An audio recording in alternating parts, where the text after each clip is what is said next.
Book of Heaven, Volume 7, July 8, 1906. The soul is drawn by the light of Jesus, but obedience does not want it. It continues almost always in the same way. I only feel a little bit more strength. May God be always blessed. Everything is little in the face of his love, even his very privation, even being away from heaven and only to obey. Now, obedience wants me to write something about the light which I still see from time to time. Sometimes I seem to see our Lord inside of me and another image, all of light, coming out of his humanity.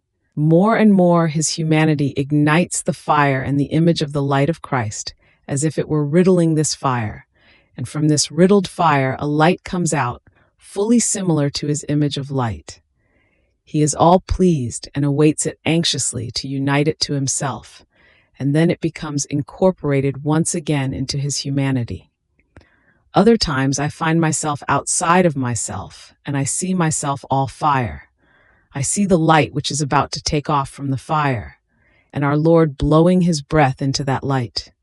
The light rises and begins its way toward the mouth of Jesus Christ, and with his breath he rejects it and attracts it. He enlarges it and makes it more shining, and the poor light wriggles about and makes every effort, for it wants to go into his mouth.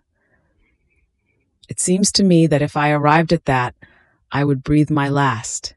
Yet I am forced to say in my interior, obedience does not want it. In spite of the fact that saying this cost me my life, God. The Lord seems to delight in playing many jokes with this light. It also seems to me that the Lord comes and wants to review everything that he himself has given me, whether everything is orderly and clean of dust. Then he takes my hand and removes the rings which he gave me when he espoused me to himself. One of them he found intact, and the rest he dusted with his breath, and then he placed them back. Then it is as if he clothes me completely, and then he places himself near me and says, "Now yes, you are beautiful. Come to me. I cannot be without you. Either you come to me or I to you. You are my beloved, my joy, my contentment." While he says this, the light wriggles about and makes every effort, for it wants to go into Jesus. And as it begins its flight, I see that the confessor blocks it with his hands and wants to enclose it inside me, and Jesus remains quiet and lets him do it. Oh God, what pain! Every time this happens, it seems I'm going to die and reach the harbor, but obedience makes me find myself on the way again. If I wanted to say everything about this light, I would never end. But it is so painful for me to write about this that I cannot go on. Also, many things I am unable to express, therefore I keep silent.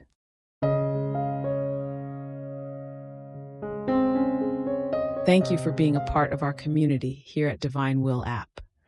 If you enjoy listening to Jesus' lessons on how to live in the divine will, please give this video a thumbs up. Your likes help us reach more souls yearning to live in the kingdom of the divine will. We'd love to hear your thoughts and reflections, so drop a comment below. Your insights not only enrich our community, but also inspire others on their spiritual journey. And don't forget to subscribe to our channel.